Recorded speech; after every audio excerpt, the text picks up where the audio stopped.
आता भयविषयी परमपूज्य दादा भगवान यांचं विज्ञान काय म्हणते ते बघूया. सर्व ब्रह्मांडामध्ये प्रत्येक प्राणी मात्र भीतीनं त्रस्त झालेला आहे. प्रत्येक प्राणी मात्रास भय तर वाटते आणि भीतीचे वातावरण एकत्र होईल तेव्हाच प्राण्यांना भय वाटते. परंतु मनुष्यांना विपरीत भय आहे. विपरीत भय म्हणजे एखादे संकट यावयाचे असेल तर त्याला ते 100 रूपानं दिसेल आणि जे भय यावयाचे नाही त्याचे पण याला भय वाटते. याचंच नाव विपरीत भय. एक मनुष्य जेवायला येणार असला तर असं वाटतं 100 माणसं जेवावयास येणार आहेत. हे विपरीत भय. भय केव्हा वाटते? द्वेषपूर्वक त्यागात, तिरस्कारात एकसारखं भय वाटते. पोलिसाचे भय कोणत्या कारणामुळे वाटते? कारण ते आवडत नाही म्हणून, त्यांचा तिरस्कार वाटतो म्हणून. कोर्टाचं भय का वाटते? न्यायालय काय कोणाला खाऊन टाकते? नाही, त्याच्याबद्दल द्वेष वाटतो म्हणून. तर भय हा लपलेला तिरस्कार समजला जातो.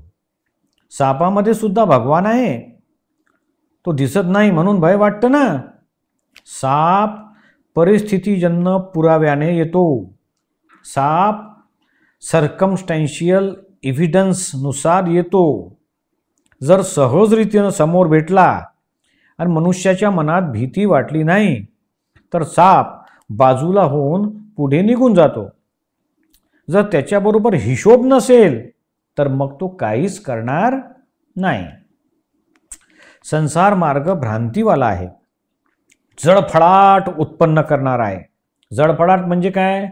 झोपण्यापूर्वी भूताचे भय वाटत असेल किंवा सापाचे भय वाटत असेल, रात्रभर त्याची भीती वाटेल आणि संपूर्ण रात्र झोपसुद्धा येणार नाही आणि सकाळी सूर्योदय झाल्यावर त्याचं भय नाहीसं होईल आणि जळफळाट जाईल. या संसाराचं सुद्धा असंच आहे. आत्म्याच्या अज्ञानामुळे भय राहते. आता जिकडं तुझी सत्ता नसते तेथे जर तू त्याच्यामध्ये हात घातलास, ढवळाढवळ केली तर काय होईल? सबंध दिवस तुला त्याची भीती वाटेल. कारण दुसऱ्याच्या सत्तेत आपण हात घातला म्हणून. जगातील माणसंसुद्धा सतत परसत्तेमध्येच असतात.